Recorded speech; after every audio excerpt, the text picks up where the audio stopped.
Presque inconnue il y a encore 40 ans, l'huile de palme a envahi notre vie quotidienne. Bon marché, elle occupe une grande place dans les ingrédients de produits nombreux et variés. Céréales, biscuits, plats préparés, savon, crème de rasage, lessive, pâte à tartiner, glace, margarine, pâte feuilletée, même les boules de graines pour les oiseaux peuvent en contenir. Mais elle sert également à la production de cosmétiques, de détergents et de peintures, et elle peut aussi être utilisée comme biocarburant pour les moteurs diesel.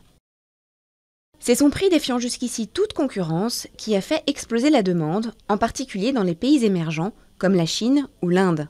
En 2030, elle devrait avoir doublé par rapport à l'année 2000. À l'origine, le palmier à huile provient d'Afrique de l'Ouest. C'est l'une des espèces oléagineuses les plus productives.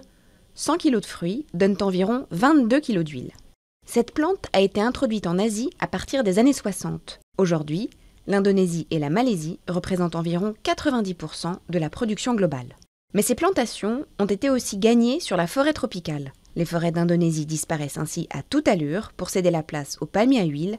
40% sont déjà détruites. Ces 50 dernières années, environ 74 millions d'hectares de forêts Avec ont son taux disparu. record de 2% de forêts détruites chaque année, l'Indonésie est le 3e pays émetteur de gaz à effet de serre, derrière la Chine et les États-Unis. Des populations entières dont la subsistance dépend de la forêt sont privées de leurs terres et forcées de modifier leur mode de vie.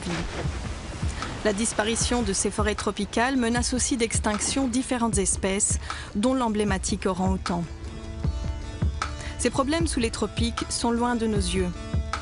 Et pourtant, l'huile de palme fait partie de notre quotidien de consommateur. Ce ne sont pas uniquement les dégâts environnementaux qui attisent les critiques. L'huile de palme fait également peser des risques pour la santé, contribuant à la survenue de maladies cardiovasculaires. En effet, la surconsommation d'huile de palme favorise le dépôt de plaques de graisse sur les artères et augmente le taux de mauvais cholestérol. Face aux critiques, plusieurs groupes agroalimentaires ont déjà promis de limiter ou d'arrêter l'usage de l'huile de palme dans leurs produits. De leur côté, les organisations écologistes font pression sur les gouvernements indonésiens et malaisiens afin qu'ils freinent la progression des plantations dans la forêt vierge.